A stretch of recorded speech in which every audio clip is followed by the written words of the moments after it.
This channel does not promote any violent, harmful, or illegal activities. All content provided by this channel is meant for an educational purpose only. নমস্কার বন্ধুরা, all in one YouTube চ্যানেলে তোমাদের সকলকে স্বাগত। তো বন্ধুরা, আজকে 14ই ফেব্রুয়ারি ভারতবর্ষের ক্ষেত্রে একটা ব্ল্যাক ডে বা কালো দিবস। কেন বলছি বন্ধুরা কালো দিবস? যদিও আজকে আমরা ব্রিটিশ কালচার অনুযায়ী একটি দিনকে পালন করছি এবং ইয়াং জেনারেশন তারা এই দিনটিকে হয়তো অনেকে ভুলে গেছে এবং তারা এই মানে বনে জঙ্গলে বাদরে তারপরে হচ্ছে পার্কে সমস্ত জায়গায় আমরা ব্রিটিশদের কালচার নিয়ে আমরা আওতা বেড়াচ্ছি, ঘুরে বেড়াচ্ছি এবং মানে কি বলবো আর কি, এই দিনটাকে হয়তো এই 14 তারিখে এটা ভ্যালেন্টাইন্স ডে ভালোবাসার দিবস হিসেবে সবাই পালন করছে এবং এই ভালোবাসার দিবসেরও অনেক বড় কাহিনী রয়েছে। সেই কাহিনীটি আমি আলোচনা করব না এর সঙ্গে, কারণ আজকে আমাদের ভারতবর্ষের ক্ষেত্রে একটা ব্ল্যাক ডে, সেটাই নিয়ে আমি আলোচনা করব। কিন্তু মূলত এই দুটো জিনিসের মধ্যে কম্পারিজন কেন করছি তার কারণটা রয়েছে। কারণ ক্ষুদিরাম বসু থেকে শুরু করে বাঘা যতীন, মাস্টারদা সূর্য সেন, নেতাজি সুভাষচন্দ্র বোস, এদের অবদান আমরা জানি বন্ধুরা। তারা যদি আজকে নিজেদের লাইফ কন্ট্রিবিউশন না করতো তাহলে আমরা এই স্বাধীন ভারতবর্ষ পেতাম না। তেমনি অনুরূপভাবে আজকে আমাদের যে সেনা জওয়ানরা দিনরাত, সেনাবাহিনী, পুলিশ, এরা দিনরাত 24 ঘন্টা তাদের সংসার, তাদের পিতা মাতা, সন্তান, স্ত্রী সবাইকে ছেড়ে, এমনকি যে মহিলা সেনাবাহিনী রয়েছে তাদের স্বামী, তাদের শিশু সবাইকে ছেড়ে, বাবা মাকে ছেড়ে বর্ডারে, এবং পুলিশের ক্ষেত্রে যে সামাজিক যে সুরক্ষা সেটা তারা করে থাকছে, সারা দিন রাত 24 ঘন্টা পরিশ্রম করছে দেশকে সুরক্ষিত করার জন্য সেনা জওয়ানরা, আর আমাদের সমাজকে সুরক্ষিত করার জন্য পুলিশ বাহিনীরা দিন রাত 24 ঘন্টা তাদের মানে যে অবদান সেটাকে আমরা কখনো ভুলতে পারি না বন্ধুরা। তো সেক্ষেত্রে যে বর্তমান যে ইয়াং জেনারেশন তারা মানে দেশকে ভালোবাসার যে একটা প্রবণতা সেটা কিন্তু ইন্টেন্সিভ তাদের মধ্যে দেখা যাচ্ছে না। তারা ভাবে আজকে হয়তো একটা ছেলে বন্ধু নিয়ে ঘুরলাম, কালকে একটা মেয়ে বন্ধু নিয়ে ঘুরলাম, এইটা একটা সোশ্যাল মিডিয়া এবং একটা ইমাজিনেটিভ ওয়ার্ল্ডে বসবাস করছে এবং এই বসবাসটা তাদের কাছে বেশি দিন চিরস্থায়ী হয় না। এবং এর ফলে আজকে কিন্তু বিভিন্ন রকমের ত্রিকোণ প্রেমের সমস্যা, এই সমস্যা, ওই যে প্রেমের ক্ষেত্রে মানে প্যারামোড থাকছে, হত্যা করে ফেলছে, ধর্ষণের মতো বিভিন্ন রকমের ঘটনাগুলো, কেসগুলো, এগুলো সব কিন্তু এই সমস্ত এই কিছু কিছু মানে বিদেশি কালচারকে আমরা অনুসরণ করে আজকে ভ্যালেন্টাইন্স ডেটা একটা বিদেশি কালচার। সেক্ষেত্রে এই যে কৃষ্টি অনুযায়ী তারও অনেক বড় হিস্ট্রি রয়েছে। সেই হিস্ট্রিটা আমি মানে বলতে গেলে ভিডিওটা অনেক লেন্দি হয়ে যাবে, তাই জন্য আলোচনা করছি না। কারণ আজকে আমাদের ভারতবর্ষের যে ব্ল্যাক ডে সেটা নিয়ে কথা বলতে যাচ্ছি, কিন্তু বর্তমান যুব সমাজ যে আমাদের ব্ল্যাক ডেটাকে ভুলে গিয়ে 14ই যে ফেব্রুয়ারি যে একটা ঐতিহাসিক একটা মানে নৃশংস ঘটনা ঘটেছিল, যেটা হচ্ছে আমাদের ভারতবর্ষের ক্ষেত্রে একটা কালো দিন, যে সেনা জওয়ান, আমাদের প্রাণপ্রিয় সেনা জওয়ানরা তাদের আত্মবলিদান দিয়েছিল, তাদেরকে হত্যা করা হয়েছিল নির্মমভাবে এই জঙ্গি গোষ্ঠীরা, সেই দিনটা আজকে আমাদের চোখের জল ঝরার দিন বন্ধুরা। শহীদের রক্ত, অবদান, বলিদানকে আমরা কখনো বলতে পারি না। কিন্তু কিছু যুব সমাজ বন্ধুরা সমস্ত জায়গায় যে সমস্ত ভাবে ভিক্টোরিয়া মেমোরিয়াল মতো স্মৃতিসৌধর জায়গায় যেভাবে নোংরামি চালাচ্ছে, নোংরামি এগুলো, হ্যাঁ, ভ্যালেন্টাইন্স ডে এর নামে নোংরামি। এবং অনেক মিডিয়া বলে থাকে, হ্যাঁ, আমি কিছু বুঝি না, যে সরস্বতী দিবস দিনটাকে মা সরস্বতী দেবী আরাধনা করি, বিদ্যার দেবী, সেই দিনটাকে আবার বাঙালির ভ্যালেন্টাইন্স ডে বলে মিডিয়া বলে থাকে। ধিক্কার জানায় সেই সমস্ত মিডিয়াগুলোকে বন্ধুরা। এবং যারা এই মানে সরস্বতী পূজাটাকে নোংরা চোখে এবং নোংরামি হিসাবে দেখে, সেই সমস্ত স্টুডেন্ট এবং যারা রয়েছে তাদেরকেও ধিক্কার। তো বন্ধুরা, আজকে সেই কালো দিবস আমাদের, এবং যুব সমাজ যেটা রয়েছে, এই যে অবদান যদি মনে না রাখে তাহলে যুব সমাজেরও অস্তিত্ব থাকবে না। কারণ দেশ আগে, দেশ হচ্ছে মা। দেশ যদি সুরক্ষিত না থাকে তা আজকে তোমরা যেভাবে গরু ছাগলের মতো এদিকে ওদিকে এই ব্রিটিশ একটা কালচার নিয়ে, যে ব্রিটিশরা আমাদেরকে 200 বছর রাজত্ব করে আমাদেরকে শোষণ করে নিয়ে গেছে, সেই ব্রিটিশদের কালচারকে নিয়ে তোমরা কি ভ্যালেন্টাইন্স ডে ভালোবাসা দিবস পালনের নামে দিয়ে যুবক যুবতী মানে ছাড়া গরু ছাগলের মতো এদিকে ওদিকে ঘুরে বেড়াচ্ছ বন্ধুরা। এবং নোংরামি হচ্ছে। আর কোনো দোষ হলে শুধুমাত্র দোষ দিচ্ছে আমাদের সম্মানীয় মানে চিফ মিনিস্টার মমতা ব্যানার্জির দোষ। সমস্ত কিছু হলে, মেয়েদের উপরে কোনো অত্যাচার হলে মমতা ব্যানার্জির দোষ। আরে মেয়েদের চালচলনকে তো রেস্ট্রিকশন হতে হবে না? আজকে এই যে ঘুরে বেড়াচ্ছে কলেজে যাওয়ার নামে, স্কুল যাওয়ার নামে, চারদিকে কোথায় ভিক্টোরিয়া, কোথায় আরো বড় বড় পার্ক, কোথায় বড় সিনেমা হল, সেখানে ঘুরে বেড়াচ্ছে, যে নোংরামিটা তোমরা বিয়ের আগে করছো এবং তোমাদের সম্মানহানি করছো, সেটা সম্মানহানি নয়। আর যদি কোনো কিছু একটা অঘটন ঘটে থাকে সেটাও ঘটা বাঞ্ছনীয় নয়। সরকার চেষ্টা করে, পুলিশ প্রশাসন চেষ্টা করে, কিন্তু তোমরা তবুও সরকার থেকে চেপে চেপে ধরো। তো এই নোংরামি চলছে বন্ধুরা। যাই হোক, আজকে যে ঘটনাটা, যে দিবসটা ব্ল্যাক ডে, কালো দিবস, সেটা কটা এই যে যুবক যুবতী সমাজ যারা এই মানে কি বলবো, ভ্যালেন্টাইন্স ডে নাতে নোংরাম করতে বেরিয়েছে, তারা কয়জন এই পুলওয়ামার যে ঘটনাটা ঘটেছিল, আমাদের জওয়ানরা শহীদ হয়েছিল, কয়জন মনে রাখে বন্ধুরা? কয়জন মনে আছে? এবং কবে ঘটেছিল জিজ্ঞেস করবে তাদেরকে গিয়ে, সেটাও বলতে পারবে না। এদের শুধুমাত্র বর্তমান ট্র্যাডিশন কি, একটা সোশ্যাল মিডিয়ার যুগে এটা মডার্নাইজেশন নিজেকে মনে করে। আরে মডার্ন হয়েছে, তুমি সূর্যের আলো তোমার গায়ে পড়ে না, এবং তুমি কি ভাত খাও না, মাটির তৈরি জিনিস খাও না, নাকি তুমি ঘাস বা প্লাস্টিক চাবিয়ে তুমি বেঁচে থাকো? তোমরা এদের মধ্যে একটাই বলে ওঠে।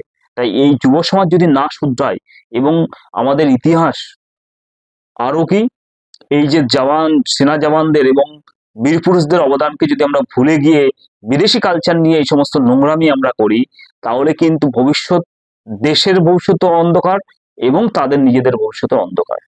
তো বন্ধুরা, এই 2019 সালে যে আমাদের প্রাণপ্রিয় জওয়ানদের উপরে যে হামলা হয়েছিল, সেই কালো দিবস হচ্ছে আজকে।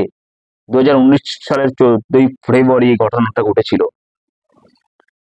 জম্মু কাশ্মীর শ্রীনগর জাতীয় মহাসড়কে যখন ভারতীয় নিরাপত্তা কর্মীদের বহনকারী যানবাহনের একটি কনভয় তৎকালীন জম্মু কাশ্মীর রাজ্যের পুলওয়ামা জেলায় লোথাপিয়ার একটি গাড়ি বহনকারী আত্মঘাতী বোমা হামলাকারীর দ্বারা আক্রমণ করা হয়। এই হামলায় ভারতীয় কেন্দ্রীয় রিজার্ভ পুলিশ ফোর্স বা সিআরপিএফ এর সদস্যদের 40 জন নিহত হয়, এবং একসাথে অপরাধী আদিল আহমেদ দার, যিনি পুলওয়ামা জেলার স্থানীয় কাশ্মীরি যুবক ছিলেন, সেই অ্যাটাকটা করে। একটা যানবাহী গাড়ির মধ্যে দিয়ে এক্সপ্লোশন নিয়ে আমাদের সেনাদের যে কনভয় যাচ্ছিল, যে সে কনভয়ের গাড়ির মধ্যে দিয়ে ঢুকে পড়ে, এবং এটা এক্সপ্লোশন হয়ে আমাদের 40 জন সেনা জওয়ান নিহত হয়। এবং এর দায় স্বীকার করেছে পাকিস্তানি ভিত্তিক জঙ্গি গোষ্ঠী জেসি মোহাম্মদ। এই হচ্ছে এই পুলওয়ামা যে একটা ট্র্যাডিশন ঘটেছে, বা ট্র্যাডিশন না, মানে একটা ট্র্যাজেডি ঘটেছিল। এই পুলওয়ামার যে ট্র্যাজেডি, এই ট্র্যাজেডি আমরা কখনো বন্ধুরা ভুলতে পারবো না। এটা আমাদের জীবনের সব থেকে কালো দিবস, যেখানে আমাদের বীর জওয়ান, আমাদের ঘরের সন্তান, যারা দেশকে রক্ষা করতে নিজেদের আত্মবলিদান দিয়েছিল, এই জঙ্গি কাপুরুষের মতো আমাদের সেনাবাহিনীকে হামলা করেছিল। একটা আইডি বিস্ফোরক একটা গাড়ি নিয়ে, এবং জম্মু কাশ্মীরের একজন বাসিন্দা, এই বাসিন্দা আর কি, সে হচ্ছে আদিল আহমেদ দার আর কি, যার নাম, সে অপরাধী, এবং সেনার কনভয়ে তার গাড়ি ঢুকিয়ে দিয়ে আমাদের সেনাদেরকে নিহত করে বন্ধুরা। তো অনেক সেনা, যে 40টা সেনা জওয়ান যারা রয়েছে আমাদের মতো, সেই মধ্যবিত্ত ঘরের বা উচ্চবিত্ত ঘরের যে কোনো সেই ঘরের সন্তানরাই কিন্তু সেনাবাহিনীতে যোগদান করেছিল দেশকে রক্ষা করার জন্য বন্ধুরা। একটা কন্ট্রিবিউশন, একটা স্যাক্রিফাইস, সেটাকে কখনো আমরা ভুলতে পারি না বন্ধুরা। কারণ তাদের জন্যই কিন্তু আজকে আমরা সুরক্ষিত রয়েছি, নিজের বাড়িতে রয়েছি। যেমন সেনাবাহিনী আমাদের বর্ডারকে রক্ষা করে, তেমনি পুলিশ যারা কন্ট্রিবিউশন করে সমাজের মানে নিরাপত্তা রাখে, সেনাবাহিনী এবং পুলিশ একত্রিত হয়ে দেশকে সুরক্ষিত করে। তো তাদেরকে আমরা স্যালিউট জানাই বন্ধুরা, কারণ তাদের জন্যই আমরা নিরাপদভাবে রয়েছি এবং থাকবো। তাই প্রত্যেকটি যুব সমাজের উচিত শুধুমাত্র বিদেশি কালচারের কথা চিন্তা ভাবনা করে এবং নোংরামির মধ্য দিয়ে নিজের ভবিষ্যৎ নষ্ট এবং সমাজের কে নষ্ট করা, এগুলো না করে আগে দেশকে ভালোবাসতে শেখো সবাই।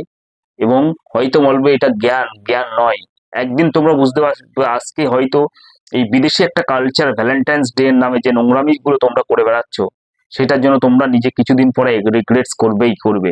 কারণ যে ছেলের সাথে তুমি ঘুরে বেড়াচ্ছ, সেই ছেলে তোমার জীবন সঙ্গী হবে, ও হবে না। যে মেয়ের সাথে ঘুরে বেড়াচ্ছ, ও হবে না। 2 দিন পরে এইভাবে এখন সেই মানে কি বলবো, কুকুর বিড়ালের রিলেশনশিপ আরো strong rather than the human beings. তো বলবো দেশকে ভালোবাসতে শিখো, দেশের যে হিস্ট্রি রয়েছে, ইতিহাস, যারা দেশের জন্য কন্ট্রিবিউশন করেছে এবং তাদের কথা মনে রাখো, প্রত্যেকটি ট্র্যাজেডিকে মনে রাখো, তবেই কিন্তু জীবনে এগোতে পারবে। না হলে কিন্তু এইভাবে যেভাবে হাত ধরে গরু ছাগলের মতো রাস্তাঘাটে ঘুরে বেড়াচ্ছে, তাতে কি করবে, নিজেদের মধ্যে কোথায় কোথায় নিজেরা ইনভলভমেন্ট হয়ে যাবে, মানে ট্রায়াল লাইফ স্টোরি, ত্রিকোণ প্রেমের সম্পর্ক, এই সমস্ত কিছু করে দিয়ে একে অপরের সঙ্গে মধ্যে দিয়ে খুন খামার এইগুলো হচ্ছে। ক্রাইম এত আগে ছিল, মেয়েদের উপর এত ক্রাইম আগে ছিল না, কোনো ছেলেদের ক্ষেত্রেও এত ক্রাইম ছিল না, কিন্তু ক্রাইম বাড়ছে কেন? এই সমস্ত অবৈধ রিলেশনশিপ, বিয়ের আগে ফিজিক্যাল রিলেশনশিপ, সমস্ত কিছু যারা এই পার্কে টার্কে বা সমস্ত জায়গায় গিয়ে করছো, এই সমস্ত এই ভ্যালেন্টাইন্স ডে এর নামে বা সরস্বতী পুজোর সময় যে তোমরা মা সরস্বতী মানে দেবীর আরাধনা না করে নোংরামিতে বেরিয়ে পড়ছো, হ্যাঁ, তাই জন্য এত ক্রাইম হচ্ছে এবং সরকারকে দোষ দিচ্ছ। এই সমস্ত থেকে বেরিয়ে আসো, তাহলে জীবন কিন্তু সুস্থ এবং সবল হয়ে বাঁচবে। না হলে কিন্তু জীবন সুস্থ সবল হয়ে বাঁচবে না। কারণ 2 দিন ওই প্রেম প্রীতি থাকবে, 2 দিন নোংরামি থাকবে, 3 দিন সমস্ত কিছু বেরিয়ে আসবে। পড়াশোনার কেরিয়ারও খারাপ হবে, কারণ পড়াশোনার লাইফে এই সমস্ত প্রেম প্রীতি করলে কোনোদিন কেরিয়ার গঠন করতে পারে না কেউ, এটা একদম ডেফিনেটলি শিওর। কারণ যে স্টুডেন্ট থাকবে সে দেবী সরস্বতী আরাধনা করবে এবং আরাধনার মধ্য দিয়ে সে নিজের বই পুস্তককে দেবীর মধ্য দিয়ে মানে দেবীকে খুঁজে পাবে, পড়াশোনায় তার ধ্যান জ্ঞান হবে, কোনোদিন এই প্রেম প্রীতি এবং অবৈধ সম্পর্ক ধ্যান জ্ঞান হতে পারে না। এবং দেশের যে ইতিহাস হিস্টোরি এবং দেশের সৈন্য জওয়ানদের অবদান, পুলিশ ফোর্সের যে অবদান, সেগুলো যদি তোমরা না দেখো, সেগুলোকে না অনুসরণ করো, তাহলে ভবিষ্যতেও এগোতে পারবে না। তো আসুন সবাইকে 142 কোটি মানুষ কাছে করজোড়ে এটা প্রার্থনা করি, যাতে আপনারা সবাই একত্রিত হয়ে আমাদের ভারতবর্ষের সেনাবাহিনীকে সবাই মিলে আমরা পাশে দাঁড়াবো সেনাবাহিনীর, এবং দেশকে সুরক্ষা করার জন্য তাদের সঙ্গে কাঁধে কাঁধ মিলিয়ে হাতে হাত মিলিয়ে লড়াই করব। এবং আমাদের পুলিশ ভাইদেরকেও আমরা সবাই সমস্ত দিক থেকে সাহায্য করব, যাতে করে সমাজকে সুরক্ষিত যারা দিচ্ছে দিনরাত 24 ঘন্টা একত্রিত করে সেই পুলিশ ভাইদের পাশে দাঁড়াবো, এবং যাতে সমাজে আরো ক্রাইমটাকে আরো কমে আসতে পারে, তবেই কিন্তু একটা সুস্থ সবল সমাজ ও দেশ গঠন করা যাবে, নলে যাবে না। তো বন্ধুরা, আজকে ভিডিওটা একটুখানি ভালো লাগলে লাইক শেয়ার এবং সাবস্ক্রাইব করুন। ধন্যবাদ।